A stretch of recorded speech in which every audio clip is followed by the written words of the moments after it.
मुझे मालूम है कि तुम क्यों वापस आए हो। जी मैंने रिपोर्ट कर दी है, जल्दी पोस्टिंग हो जाएगी।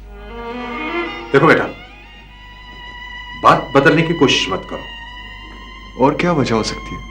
मैं तुम्हारे मुंह से सुनना चाहता हूं। Okay Baba, I am in love, लेकिन इससे क्या फर्क पड़ता है? देखो बेटा, तुम एक अच्छे ब्यूरोक्रेट नहीं बन सकते। फाइल पे क्या नोट लिखोगे? शायरी लिखोगे? बाबा, एक अच्छे ब्यूरोक्रेट से बेहतर है कि आदमी पहले अच्छा इंसान बने। Well said. तो फिर अब क्या सोचा है? मालूम नहीं बाबा। तो क्या तुम क्या समझते हो कि मैं फ्यूडल हूं? अपनी अपनी पगड़ी तुम्हारे पैरों में रख दूंगा या तुम्हारी तुम्हारी कनपट्टी पे पिस्तौल रख दूंगा? नहीं बाबा, मैंने ऐसा कभी नहीं समझा। अपने लिए लड़की खुद पसंद करो, मैं क्यों करूं? जाओ तलाश करो। जाओ बेटा, अपनी जिंदगी जियो। और हाँ,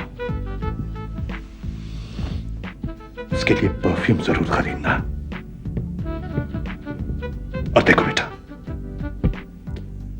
उसकी बर्थडे कभी ना भूलना।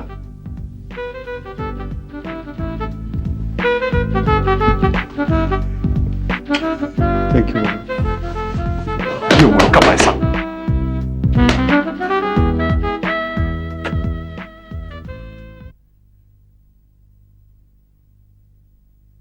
ठीक है, ठीक है जनाब, ठीक है। ओहो, अब इतना भी क्या घबराना है? अदालती स्टे की मुद्दत कल खत्म हो रही है, तो हम ऐसा करते हैं कि आज छोड़ देते हैं उसे। कल हम अपनी कार्रवाई शुरू कर देंगे। ओके जनाब, ओके। समझे कि बंदा रिहा हो गया, अब BUTT बट झूठ तो नहीं बोलेगा आपसे। अल्लाह हाफ़िज़, अल्लाह हाफ़िज़। मगर ना है जी, इसे बड़े खापे खा लिए। बड़ा ही पागल किस्म का बंदा है जी, हर वक्त लिखता ही रहता है। वो ये लोग जो होते हैं ना, ये बड़े मकड़े होते हैं। वैसे सादे कागज पे दस्तखत करा लेना उससे। वो तो रियासत ने कब की करा ली है। ये उससे कह देना कि खबरदार वो BUTT वाले बट के बारे में कुछ बोला उसने। अगर कोई उससे पूछे कि किधर गया था तो कह दे चित्राल वितराल गया था सैर पे।